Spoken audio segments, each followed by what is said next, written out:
Bonjour.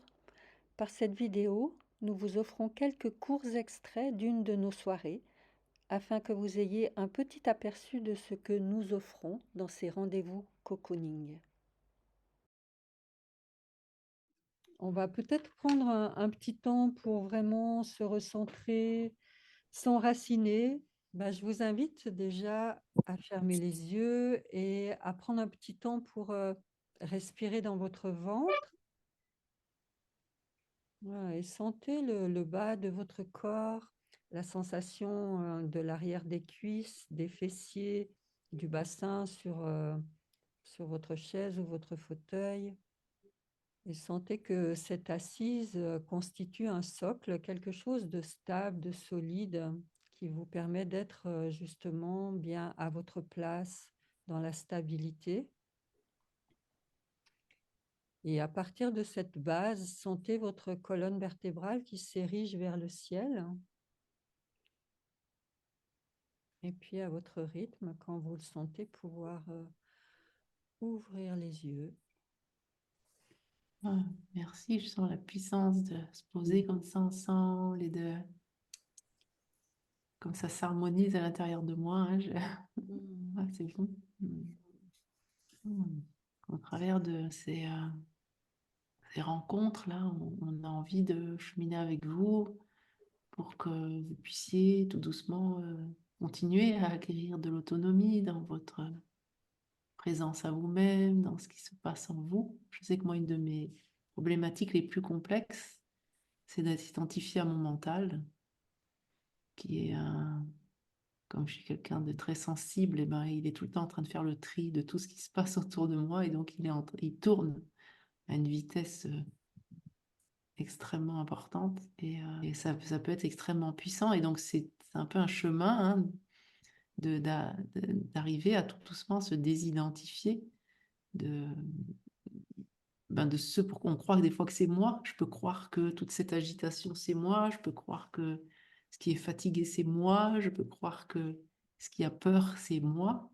Mm. Et, euh, et nous, on a envie de vraiment vous transmettre au travers du processus de focusing que oui, on est plus que ça, hein, à travers la guidance de Catherine. On sent bien que qui on est, hein, c'est pas seulement notre corps physique et pas seulement ce qui se passe là, mais on sent bien que on est dans on est plus que ça. On est en lien avec l'univers, on a une perception de ce qui se passe autour, on a une perception du groupe, etc.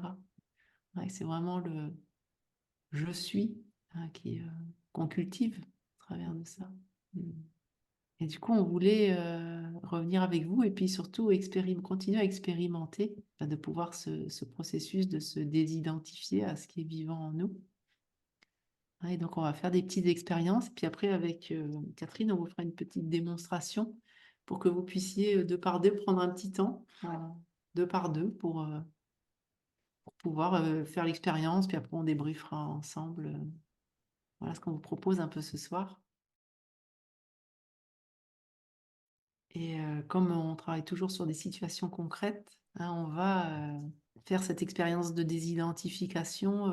Tout à l'heure, on a eu un échange ce matin avec Catherine quand on préparait la rencontre. Et on s'est rendu compte que toutes les deux, dans nos vies, on avait des situations qui faisaient on se retrouvait en lien avec quelque chose en nous qui se sent coupable. Et comme un peu écœuré, qui se sent coincé dans une situation, qui a l'impression de subir quelque chose d'extérieur et qui ne sait pas quoi en faire, comme c'est quelque chose de pas clair, etc. Et du coup, on s'est dit, comme on vivait ça toutes les deux, on était amenés à cheminer là-dessus.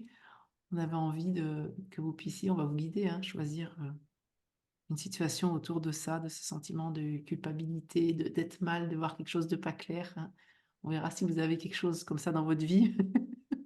C'est probable si vous êtes là, Ça je ne vous sais pas si ça parle, vous ce parle. thème de la culpabilité? Et on va se relier aux sensations de ça. Et pour ça, on va utiliser ce qu'on connaît enfin, nous, qui nous aide le plus, hein, c'est le langage de présence pour pouvoir justement voilà, nommer ce qu'on ressent et ce qui est là en lien avec ce sujet-là.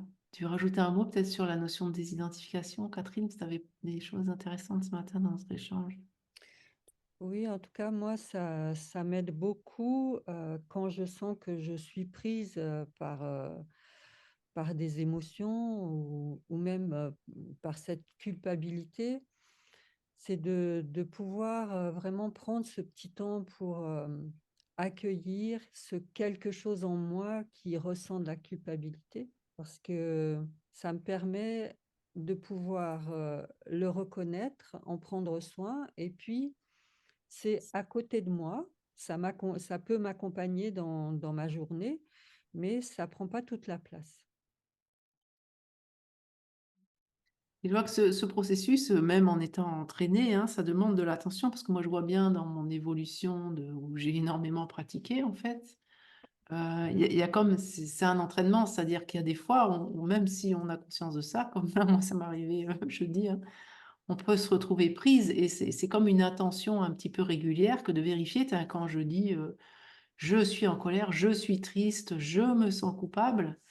Mmh, C'est comme s'il y avait personne pour pouvoir accueillir ça. mmh, Donc c'est pour ça qu'on utilise le langage de présence, hein, et c'est pas un langage, théorique et mental, c'est un langage où on va ressentir. C'est pour ça que c'est important, comme, que vous a guidé Catherine, d'être dans le corps. Ouais, alors je vous invite juste à voilà, à nouveau, hein, toujours cette étape, hein, on est là pour vous transmettre aussi une posture et que vous puissiez l'installer dans votre quotidien. Première chose, je reviens dans mes sensations corporelles et je vous invite à vous remettre on va faire une petite expérience avec sans langage de présence, avec langage de présence pour juste sentir la différence. Donc mmh, je vous invite à vous mettre en lien avec, la situation que vous avez choisie. Hein, comme si vous y étiez à nouveau, vous voyez la personne, ce qu'elle vous a reproché, ou vous voyez le contexte, l'environnement. Remettez-vous dans l'ambiance du truc et prenez le temps, du coup, si vous étiez en langage identifié, mais vous pouvez le dire tout, hein, comment vous vous sentez là quand vous vous remettez dans cette situation? Vous pouvez dire, je me sens mal, je me sens agacée, je me sens en colère, je me sens écœurée. Voilà, vous pouvez dire tout haut en langage identifié. Ça se comprend. Et du coup, on va pas rester avec ça parce que c'est pas agréable de rester en langage identifié, hein. Pourtant, c'est ce qu'on fait souvent toute la journée. Je vous mmh, invite du coup maintenant, avec la même chose que vous avez décrit, à dire je ressens et observez la différence, hein. Quelque chose en moi qui se sent en colère. Qu'est-ce qui se passe dans vos sensations, dans l'expérience, dans le ressenti, quand vous utilisez ce langage de présence, avec toujours bien les deux parties, le je, la présence, je ressens, et le quelque chose, on utilise quelque chose pour essayer de moins possible qualifier quelque chose, c'est ce qu'il y a de plus vague. Ça peut être une part, ça peut être une sensation, ça peut être un objet, ça peut être une perception, un mouvement intérieur, une émotion, vous voyez, ça peut être n'importe quoi. Le fait d'utiliser le langage de présence, ça permet de reconnaître que c'est là, alors que jusque-là, on pouvait le fuir, on pouvait le mettre sous un couvercle ou pas vouloir. Là, on dit, waouh, je te vois finalement quand on fait ça, quand on dit ça. Il n'y a et pas de du coup, règle en fait, on va juste être à l'écoute. Et c'est ça qu'on va vous proposer là dans le petit temps qui suit, c'est de continuer avec ce qui est là en fait, en toute simplicité.